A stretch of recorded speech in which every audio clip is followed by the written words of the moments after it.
اعوذ باللہ من الشیطان الرجیم بسم اللہ الرحمن الرحیم وَكَمْ قَصَمْنَا مِنْ قَرْيَةٍ كَانَتْ ظَالِمَةً وَأَنشَأْنَا بَعْدَهَا قَوْمًا آخَرِينَ فَلَمَّا أَحَسُّوا بَأْسَنَا إِذَا هُمْ مِنْهَا يَرْكُضُونَ لَا تَرْكُضُوا وَارْجِعُوا إِلَىٰ مَا أُتْرِفْتُمْ فِيهِ وَمَسَاكِنُكُمْ لَعَلَّكُمْ تُسْأَلُونَ صدق اللہ العظیم۔ اور کتنی ہی بستیوں کو ہم نے پیس ڈالا جو ظالم تھیں، گنہگار تھیں، جس میں بسنے والے لوگ سرکش تھے۔ وانشانا بعدہا، اور پھر ان کے بعد ہم نے اٹھا کھڑا کیا قومن آخرین، اور قوموں کو، قوم نوح کے بعد قوم عاد، قوم عاد کے بعد قوم سمود۔ فلما احسوا باسنا، تو جب انہیں احساس ہوا کہ اللہ کا عذاب آیا چاہتا ہے، جب اس کے آثار شروع ہو گئے، اذا ہم منہا یرکضون، تو اب وہ لگے ایڑیاں رگڑنے۔ لا ترکضوا، اب ایڑیاں نہ رگڑو، وارجعوا الی ما اترفتم فی، اب جاؤ ذرا واپس اپنے اسی محلات میں جہاں تمہارا وہ سامان جو ہے عیش کا وہ پڑا ہوا ہے، ومساکنکم، اور اپنے انہی مسکنوں میں جاؤ، محلات میں جاؤ، حویلیوں میں جاؤ، لعلکم تسألون، شاید وہاں کوئی تمہارے لیے، کوئی تمہارا پرسان حال ہو، کوئی تمہارے بارے میں کوئی خیر خبر لینے والا ہو۔ قالوا یا ویلنا انا کنا ظالمین، کیونکہ حقیقت منکشف ہو چکی ہوگی، وہ کہیں گے ہائے ہماری شامت، واقعہ یہ ہے کہ ہم خود ہی ظالم تھے، ہم ہی گناہ گار تھے، ہم نے خود ہی اپنی جانوں پر ستم ڈھایا ہے۔ فما زالت تلک دعواہم، تو یہی وہ کہتے رہے، یہی ان کی بات رہی، ان کے زبانوں پر یہی بات بار بار آتی رہی، حتی جعلناہم حصیدا خامدین، یہاں تک کہ ہم نے ان کو بنا دیا۔ دو الفاظ آئے ہیں، حصید وہ کھیتی جو کٹ چکی ہو، جو ویرانی کا منظر پیش کر رہی ہو، اس کھیتی کے مانند جو کٹ چکی، یا خامدین وہ آگ جو بجھ چکی، وہ شعلہ کہ جو بجھ چکا اب راکھ بن کر رہ گئی ہو، بجھی ہوئی راکھ یا کٹی ہوئی کھیتی کے مانند ہو کر رہ گئی۔ وما خلقنا السماء والارض وما بینہما لاعبین، اور ہم نے آسمان اور زمین کو، جو کچھ ان دونوں کے مابین ہے، کھیل کے لیے نہیں بنایا ہے۔ لو اردنا ان نتخذ لہوا، اگر ہم چاہتے کہ کوئی اپنے لیے کھیل اور کوئی دل بہلاوا اختیار کرتے، لاتخذناہ من لدنا، ہم اپنے پاس سے کوئی شغل کر لیتے، ان کننا فاعلین، اگر ہمیں ایسا کرنا ہی ہوتا۔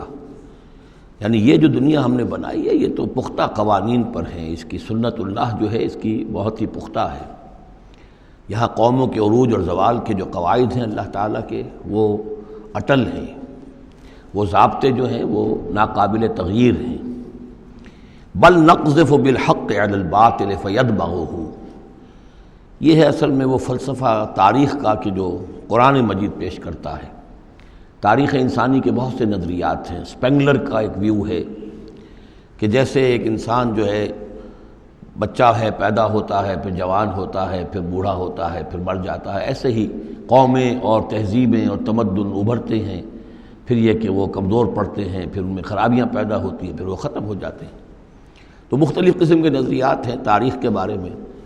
یا پھر مارکس نے دیا ہے ڈائلیکٹیکل میٹیریلزم کا ایک نظریہ دیا، تو وہ تمام چیزیں قرآن کا بھی ایک نظریہ ہے، اور وہ یہ ہے کہ دنیا میں ہمیشہ سے ایک کشاکش چل رہی ہے حق و باطل کے مابین، جسے اقبال نے کہا ہے کہ ستیزہ کار رہا ہے ازل سے تا امروز، چراغ مصطفی سے شرار بولہوی۔ یہ حق و باطل کی ایک کشاکش چل رہی ہے، ایک دشمنی ہے، عزازیل شیطان لعین ابلیس اور اس کی نسل اور اس کے ایجنٹ ایک طرف ہیں، اور اللہ کے نیک بندے، انبیاء و رسل، اولیاء اللہ، صدیقین، شہداء، یہ سب دوسری طرف ہیں۔ ان کے مابین ایک کشاکش ہے، کشمکش ہے جو مسلسل چلی آ رہی ہے۔ اور اس میں پھر فرمایا کہ اللہ تعالیٰ ایک مختلف مواقع پر حق کو دے مارتے ہیں باطل کے سر پر۔ یعنی یہ تصادم جو ہے، ویسے تو حق و باطل کی کشاکش اور تصادم جاری رہتی ہے،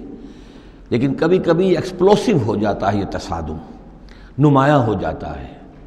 یہ باقاعدہ ایک مارکے کی شکل اختیار کر لیتا ہے۔ اور اللہ تعالیٰ پھر حق، یعنی حق کی طاقت، جو کوئی قوت ہوتی ہے حق والی، جماعت ہوتی ہے، گروہ ہوتی ہے، کوئی امت ہوتی ہے، کوئی اس طرح کا ایک جمعیت کھڑی ہو جاتی ہے حق کے لیے، تو اللہ تعالیٰ اس کو باطل کے سر پر دے مارتا ہے۔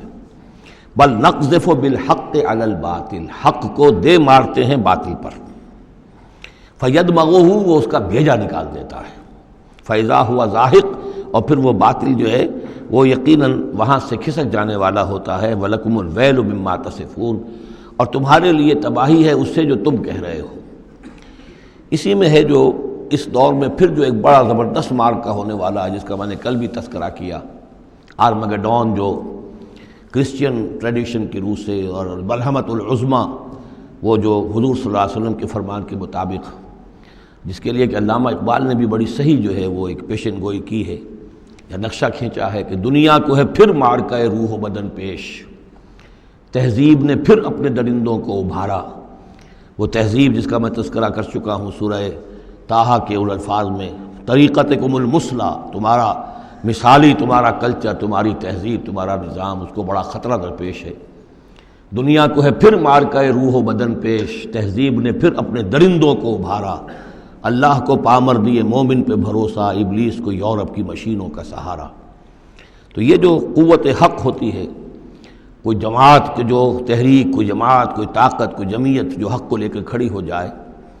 تو اس کے لیے بھی اقبال نے جو بات کہی ہے کہ صورت شمشیر ہے دست قضا میں وہ قوم، یہ گویا کہ اللہ تعالیٰ کے ہاتھ کی وہ تلوار ہوتی ہے کہ جس سے وہ باطل کا قلع کما کرتا ہے۔ صورت شمشیر ہے دست قضا میں وہ قوم، کرتی ہے جو ہر زمان اپنے عمل کا حساب، اپنا محاسبہ کرتی ہے کہ ہم کیا کر رہے ہیں، کہاں جا رہے ہیں، صحیح جا رہے ہیں، غلط جا رہے ہیں۔ بہرحال یہ نقشہ جو ہے بل نقذف بالحق علی الباطل فیدمغہ فاذا هو زاہق وَلَكُمُ الْوَيْلُ مِمَّا تَصِفُونَ وَلَهُ مَنْ فِي السَّمَاوَاتِ وَالْأَرْضِ، آسمانوں اور زمین میں جو کچھ ہے اسی کا ہے، اسی کی ملکیت ہے۔ وَمَنْ عِندَهُ اور جو اس کے پاس ہیں یعنی فرشتے، ملائکہ مقربین، لا يستكبرون عن عبادتہ، وہ اس کی عبادت کے سے استکبار کی بنا پر، تکبر کی بنا پر گریز نہیں کرتے، ولا يستحسرون اور اس میں نہ ہی کسی کاہلی اور کسل کو دخل دینے دیتے ہیں۔ یسبحون اللیل والنہار، وہ دن اور رات اللہ کی تسبیح میں لگے ہوئے ہیں، ولا یفترون اور تھکتے نہیں ہیں۔ ام اتخذوا آلہۃ من الارض ہم ینشرون، کیا انہوں نے زمین میں اپنے کچھ ایسے معبود اختیار کر لیے ہیں کہ جو ان کے اندر افزائش پیدا کریں گے اور ان کو پھیلائیں گے، ان کو ترقی دیں گے تاکہ یہ پھلیں اور پھول سکیں ان کی کرپا سے، ان کی نگاہ کرم سے۔ لو کان فیہما آلہۃ الا اللہ لفسدتا، اگر اس میں ہوتے، اس آسمانوں اور زمین کے اندر اللہ کے سوا بھی کوئی اور آلہہ ہوتے تو یہاں پہ لازماً فساد رونما ہو جاتا۔ جیسے سورہ بنی اسرائیل میں ہم نے پڑھا تھا کہ اگر کوئی اور خدا بھی ہوتا، اللہ کے ساتھ آلہہ ہوتے، تو وہ یقیناً چڑھائی کرتے، وہ کوشش کرتے کہ یعنی بڑا خدا ہم کیوں نہ بنے، اس کے خلاف بغاوت کرتے۔ اسی طرح یہ کہ اگر یہ نظام جو ہے یہ تو بڑا ایک یونٹری نظام ہے، ایک وحدت ہے یہ، اور اس میں یہ کہ دو مرضیاں، دو